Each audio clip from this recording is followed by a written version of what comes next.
Let's discuss freelancing. The first thing that I want to warn you about is that you are your own boss. Sounds cool until you realize that you are your own very mean, unforgiving boss who is not kind, doesn't care what you're doing with your life or if you're sad, doesn't matter. Your boss doesn't care. Your boss wants you to go to work. And that's going to become your life, unfortunately.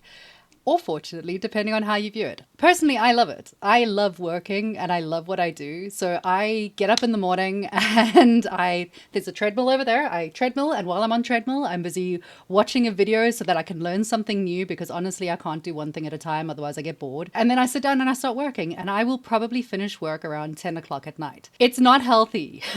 I'm not advising this.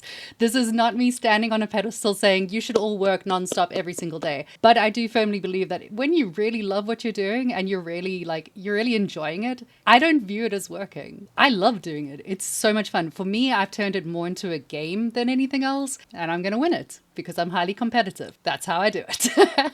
The second thing, which kind of ties into it, is you are your business, you are your brand. And I'm speaking as someone who has a very colorful past and who was very stupid on the internet at a younger age.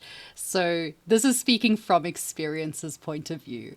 Guys, you are your brand. Be careful what you are posting. Be careful what you are doing. Be careful how you are presenting yourself. You would not hire for your own company someone that is pessimistic, negative, edgelording, yelling at people on the internet, etc., etc., etc. Don't be that person, because if you're looking for clients, they are checking your history. They are checking everything that you do on the internet. Nothing is sacred anymore. Be positive, be charming, be sophisticated, post funny things. Be nice, be likable. You are the business. Always remember that. That's one of the most important things. On the note of being the business, there's always the fun thing of how much do I charge people? Everyone looks really happy whenever I talk about money. Everyone loves that topic. It's that fun one when you go for an interview with the studio and they ask you, so how much are you looking to get? And you're sitting there going like, dude, how much will you pay me? Honestly, like just pay me. I just want to pay my bills. Like, please just pay me. And it's really awkward. It's awkward for all of us. It's awkward for me as well. Like it is. The dollar signs going there. Nice. It's awkward for me as well. I have the same, like, am I asking too much? Am I asking too little? Maybe I should have asked for more. Maybe I've asked too much and that's why they've turned me down. The trick is to be realistic. Be realistic and be honest with yourself. What I did when I first started doing freelance work is I went on and I looked to see what other people's rates were. You can find it on Glassdoor and all the rest of it. Go have a look to see what other people are charging. Do not go to places like Fiverr, because you will not be happy with what some people are charging. £5 for an entire project is not actually okay. Trick is to say it's negotiable, especially on job apps. It's always negotiable, but quite often they're going to force you into giving a hard answer. That number needs to be in your mind. You need to know what you need to be getting out of it. And I'm not just saying like my art is amazing, therefore I should be getting $1 million. What you need to be taking into consideration is, what is your level of experience? How much experience do you actually have? What bracket are you falling into? Are you the top of the rankings? Are you the bottom of the rankings? Or are you in the middle of the rankings? And be brutally honest about it. Don't sell yourself as being a AAA artist. Unless you've got AAA experience, you're not. Unfortunately, you're not. So you need to realize that your bracket is a little bit lower than that. No worries. Okay, so we're going down a little bit. When you go down a bit, you then have to ask yourself the important questions of, how much money do I need to keep my lights on, to keep the roof over my head, the food in my cupboard, my software, and all my other expenses? If you have not already done a budget for yourself, now is the time. It is never too soon to make a budget of your life. Go on to Google spreadsheets. It's not difficult. I know it's boring, but it's not difficult to do. All you need is a column that says what it is and how much it is, and that's it. It doesn't need to be more sophisticated than that. Actually, I think Google, if you go onto Google Sheets, there's a template for one. I got to tell you, I'm pretty sure there's just a straight up template you can use that calculates tax for you and everything. So they are out there. Templates exist. So knowing what your expenses are on a monthly basis is a good place to start in determining how much you are planning on charging people. Because from there you can kind of work out, like, I plan on working 40 hours a week. I then plan on doing 8 hours a day. At 8 hours a day, how much do I need per hour to be able to achieve a monthly amount of X? It's a very simple calculation. Again, Google Sheets is your best friend. Once you've got that sort of figure in your mind, there's some things that you need to consider that you may not have thought about just yet. Depends on how experienced you are and whether you've had any work experience in the past. Taxes exist. I'm sorry. I'm very sorry. But taxes do exist. So make sure you've got that covered. Get yourself a nice tax consultant that's going to do it for you if you're not feeling comfortable with it. I personally hate anything that's mathematically based. I have a really nice accountant. I pay them cash money. My taxes get done for me. Very simple. It's very, very nice. So make sure you've got something like that sorted out, as is your pension fund. I know you're all young. You're all beautiful. You're young. You're never going to get old, ever. You're all going to be in your 20s for the rest of your life. You're going to get old, guys, sooner than you think. Heads up to anyone that's like in their teens or 20s. Ooh, you're going to find out soon. Just you wait until you hit 30 and your back hurts for no reason. It's coming. It's going to hit you. You're going to have to retire at some point. I know we all think we're not all young. Baby, you're the youngest. You're the youngest one here. I know it. You're young at heart. So, Always at heart. Yeah, young at heart, falling apart in physical form. So yeah, make sure you're planning for the future. Make sure you're planning for your retirement. Make sure you set up a pension fund. I don't know how pensions work across the world. For me, I've made sure that I have a private pension fund. I pay some money into it every month. I make sure that it's preset and preordained that X amount of money goes in. So when you're busy calculating your base costs and your rate costs and all the rest, include that. That needs to be covered by something. It's got to be paid. So it needs to be covered. Other things to consider when you're freelancing is that freelancing it's not permanent. You don't always have a job. There are months, December, just wait. December, January, February, bad times. Bad times for freelancing, very bad times. There's no work. There's nothing to be done. You're very poor for 3 months. There's nothing. Prepare for it. So make sure that you are including that into your bills. I don't mean that you get to hike your bill up to £1 million an hour. I mean, you can try. I don't know, maybe you're really good. In which case, great, good for you, well done. But you got to make sure you're building that sort of cost into it. What I tried to do with my plan is that I took what I would have expected as an annual salary from a studio for my position and my level, and then I chopped that down backwards and worked out what it would be per hour, what it is per day. With that in mind, flexibility is key. You will never be expected to have one singular rate. You will be expected, and this goes for if you get hooked up with an outsourcing company or anything else. You get a minimum rate and you get a maximum rate, and you can kind of wiggle between those.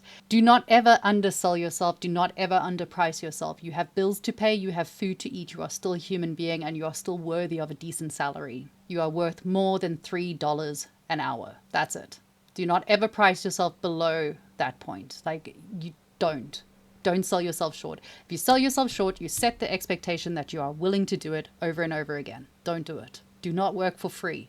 And don't be scared to charge what you think is a little bit more than what you feel you are worth. You'll be surprised how often people will pick you up on it, and how often studios and contractors they'll look at it and go, this person is charging $3 an hour. This person is charging $30 an hour. We're going to go with the $30 an hour person because I think their work is going to be higher quality. So if the studio is going, actually, we really need to, instead of can we go for $1 an hour? Why are you even working with those people? They're rubbish. Don't work with them. You don't want them on your CV. That's not someone you want on your portfolio. I guarantee the rest of their work is trash. You don't want to be...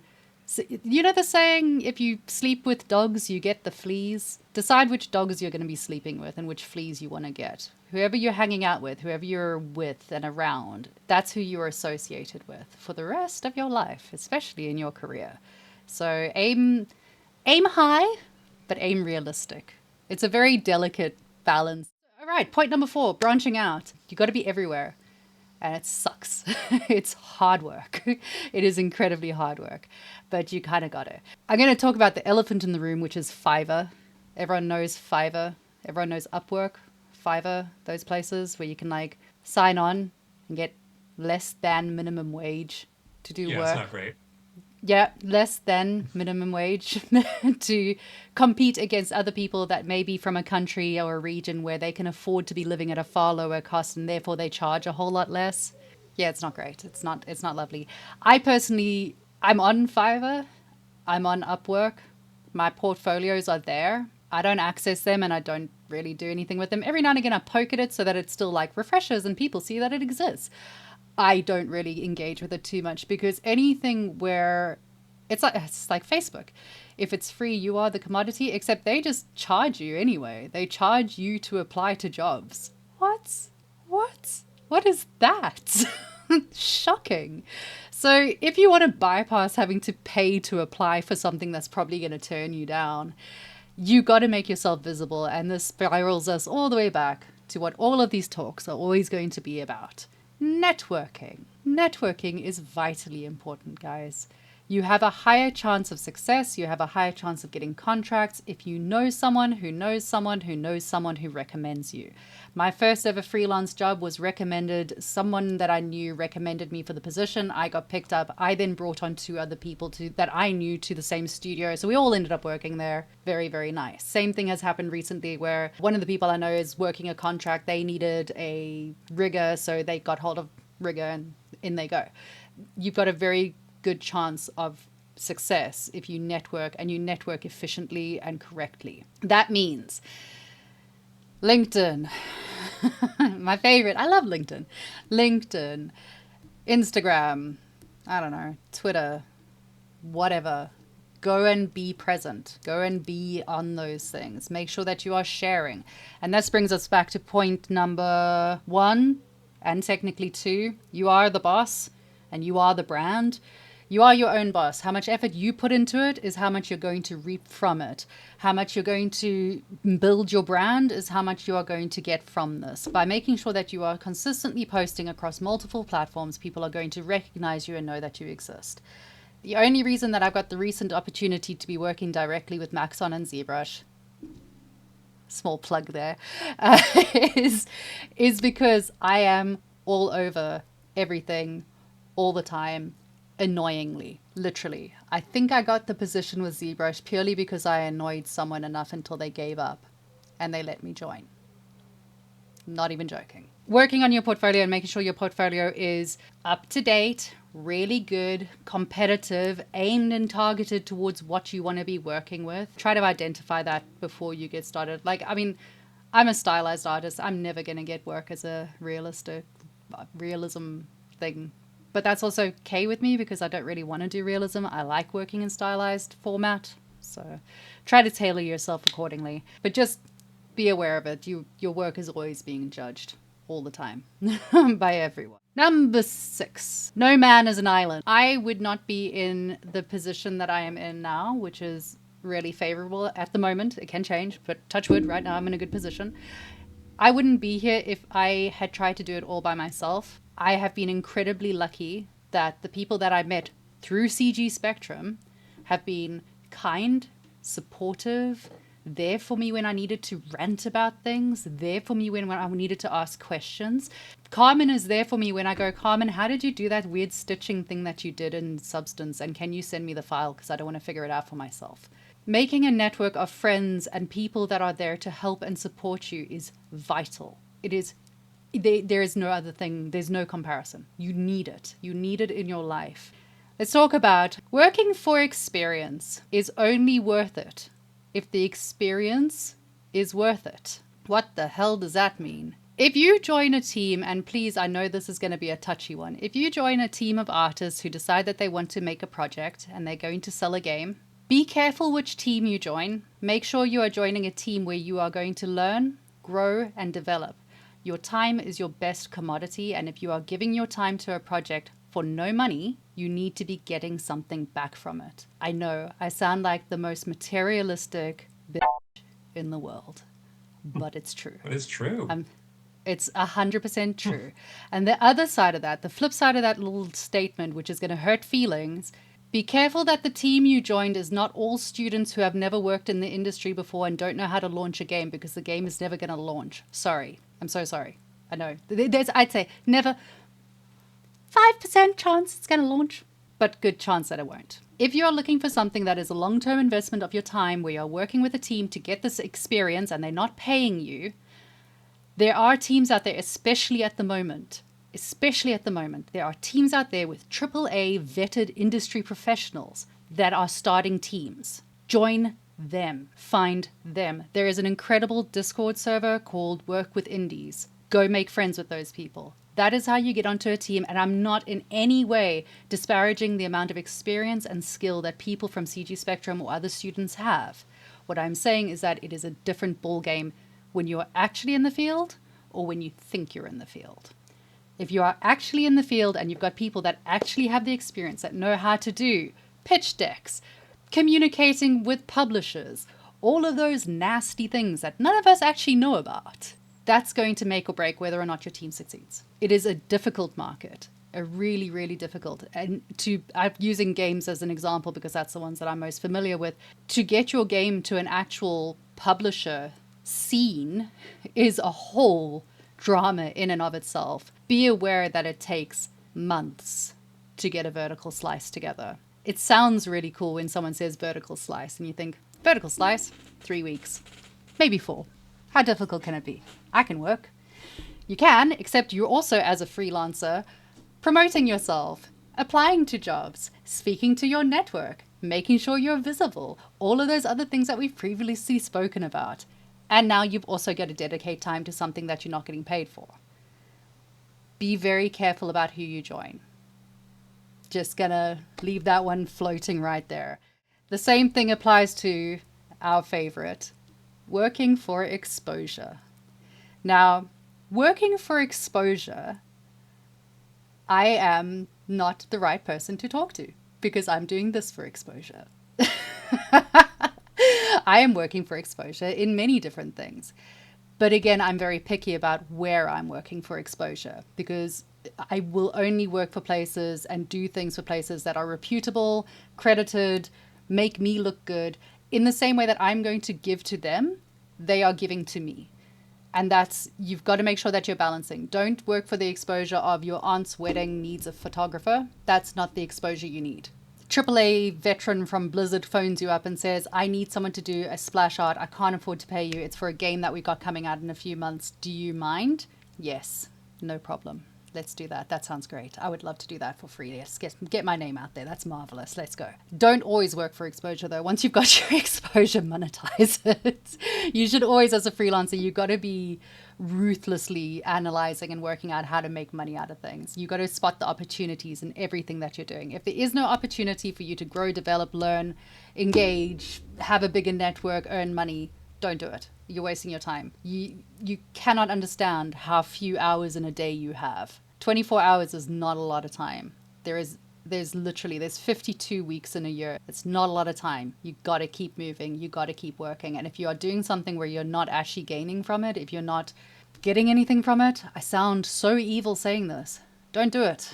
Unless it makes you really happy, in which case you're gaining happiness. Happiness is also a commodity. If you're gaining happiness, do it. But if you're gaining happiness and money, ooh, that's even nicer.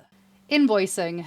Make sure your invoices are ready to go. And hey, would you look at that? Google Sheets has a template. It's there. It's yours. Edit it out. Make it your own. Make sure you're including all of your nice details. Make sure that you have the correct numbers on it. You need to make sure that you're following through with all of these things, because otherwise, when you remember we were talking about taxes? Oh, you don't want to get to tax day and then they say, show me your invoices. And you're like, I don't know where those are. Get all your invoicing ready to go. Make sure you've got a setup in mind for how you want your numbering to work, because every invoice has its own number and regulatory stuff and all the rest of it. Make sure you know what you're doing. Having those prepped and ready to go means that you are on the ball, quick and easy to work with. Your clients will love that you are prepared and ready to go. And you'll love yourself because it takes all the stress out of it.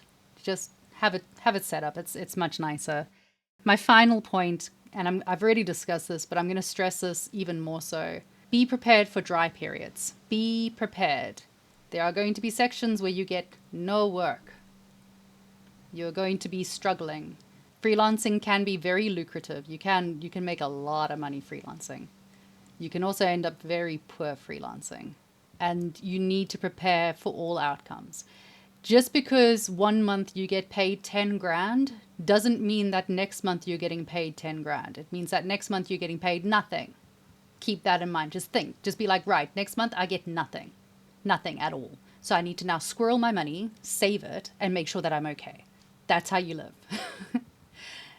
I don't know when that ends. I haven't gotten to that point. I haven't gotten to the point where I can be like, just spend all the money. It's fine. I'm seeing Lauren shaking her head. I'm guessing that it never happens. Yeah, it never happens. Squirrel your money, guys. Be frugal. Another little side point that I just thought of that I really should have thought of sooner. Contracts. Whoo, guys. Contracts. Do not do any work without a contract. Ever. Ever, ever, ever. You need a contract. It needs to be written. It needs to be signed. It needs to be dated. It needs both your names. Oh, yeah. I'm seeing... Lauren, you've been screwed over before? Yeah. Oh, and on your contract, take 50% payment up front. Yeah, especially in the beginning when you're not used to having to say proper things in the contract. You end up redoing it 5-6 times before you're like, okay, there's no way I can be screwed over this time. And yet they do.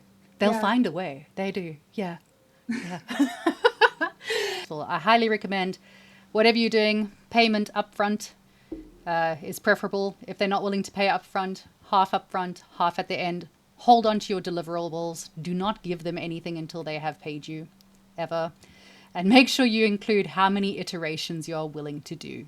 Because otherwise, and I've had this before, something that you get paid £300 to do will take you 6 months because they keep changing their minds. All right, I'm out of here. Have fun, guys. Be good to yourselves, be good to other people, and go touch some grass.